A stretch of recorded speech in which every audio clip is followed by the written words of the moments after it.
Ecce Homo, por Friedrich Nietzsche, parte 9.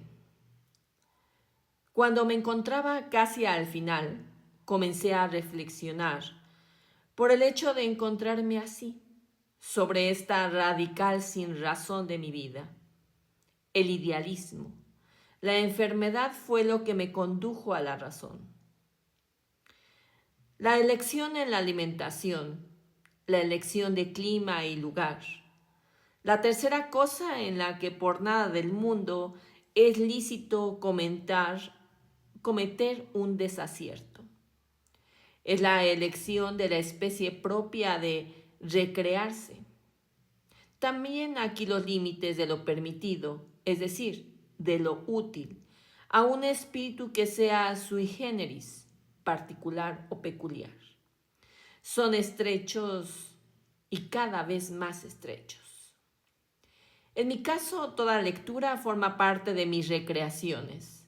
En consecuencia, forma parte de aquello que me libera a mí de mí, que me permite ir a pasear por ciencias y almas extrañas, cosa que yo no tomo ya en serio. La lectura me recrea precisamente de mi seriedad. En épocas de profundo trabajo, no se ve libro alguno cerca de mí. Me guardaría bien de dejar hablar y aún menos pensar a alguien cerca de mí. Y esto es lo que significaría en efecto leer. Se ha observado realmente que en aquella profunda tensión a que el embarazo condena al espíritu y en el fondo, el organismo entero, ocurre que al azar, que toda especie de estímulo venido de fuera influye de un modo demasiado vehemente, golpean con demasiada profundidad. Hay que evitar en lo posible el azar. El estímulo venido de fuera, un como emparedarse dentro de sí, forma parte de las primeras corduras instintivas del embarazo espiritual. Permitiré que un pensamiento ajeno escale secretamente la pared. Y esto es lo que significaría, en efecto, leer. A las épocas de trabajo y fecundidad sigue el tiempo de recrearse. Acercaos libros agradables, ingeniosos, inteligentes. ¿Serán libros alemanes? Tengo que retroceder medio año para sorprenderme con un libro en la mano. ¿Cuál era?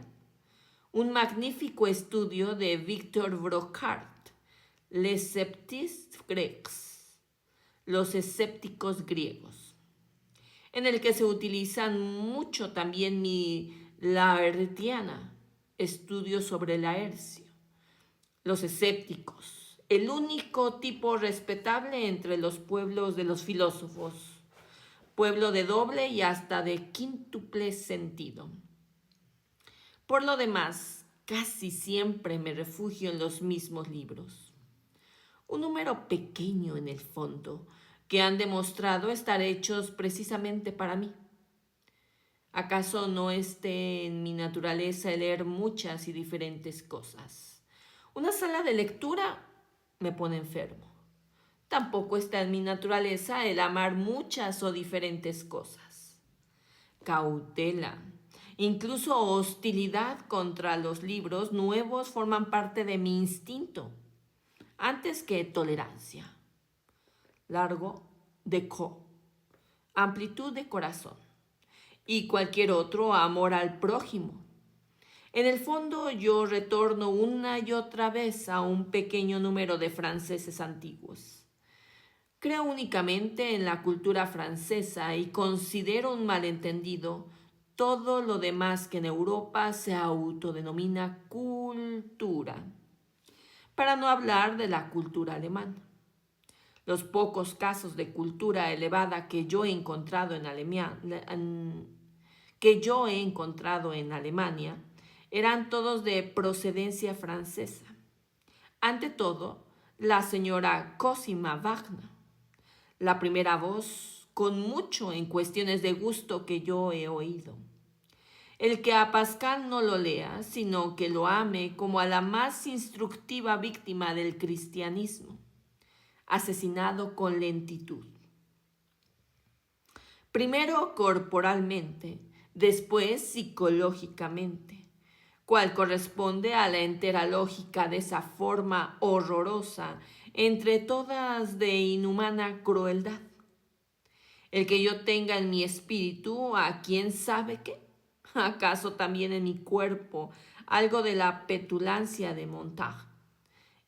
El que mi gusto de artista no defienda sin rabia los nombres de Molière, Corneille y Racine contra un genio salvaje como Shakespeare.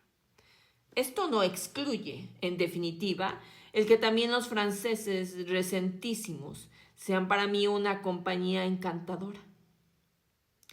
No veo en absoluto en qué siglo de la historia resultaría posible pescar de un solo golpe psicólogos tan curiosos y a la vez tan delicados como en el París de hoy. Menciono como ejemplos, pues su número no es pequeño, a los señores Paul Bourrier, Pierre Loti, Yip, Milhac, Anatole France, Jules Lemaitre, o para destacar a una de la raza fuerte, un auténtico latino al que quiero especialmente, Guy de Maupassant.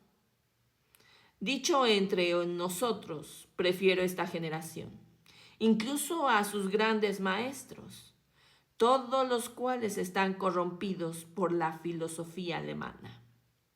El señor Taine, por ejemplo, por Hegel, al que debe incomprensión de grandes hombres y de grandes épocas. A donde llega Alemania corrompe la cultura. La guerra es lo que ha redimido el espíritu francés. Stendhal, uno de los más bellos azares de mi vida, pues todo lo que en ella hace época lo ha traído hasta mí el azar. Nunca una recomendación. Es totalmente inapreciable. Con su anticipador ojo de psicólogo, con su garra para los hechos, que trae el recuerdo la cercanía del gran realista Napoleón. Y finalmente, y no es lo de menos, en cuanto a ateísta honesto, una especie es escasa y casi inencontrable en Francia. Se ha dicho esto en honor de Prosper Mérimée. ¿Acaso yo mismo estoy un poco envidioso de Stendhal? Me quito el mejor chiste de ateísta. Un chiste que precisamente yo habría podido hacer. La única disculpa de Dios es que no existe. Yo mismo he dicho en otro lugar. ¿Cuál ha sido hasta ahora la máxima objeción contra la existencia? Dios. El concepto supremo del lírico me lo ha proporcionado Heinrich Heine. En vano busco en los imperios todos de los milenios una música tan dulce y tan apasionada. Él poseía aquella divina maldad sin la cual soy incapaz de imaginarme lo perfecto. Yo estimo el valor de hombres, de razas, por el grado de necesidad con que no puede concebir a Dios su separado del sátiro. ¿Y cómo maneja el alemán? Alguna vez se dirá que Heine y yo hemos sido a gran distancia los primeros virtuosos de la lengua alemana, a una incalculable lejanía de todo lo que simples alemanes han hecho con ella. Yo debo tener necesariamente una afinidad profunda con el Manfredo de Byron. Todos esos abismos los he encontrado dentro de mí. A los 13 años ya estaba yo maduro para esa obra. No tengo una palabra. Solo una mirada para quienes se atreven a pronunciar la palabra Fausto en presencia de Manfredo. Los alemanes son incapaces de todo concepto de grandeza. Prueba Schumann. propiamente por rabia contra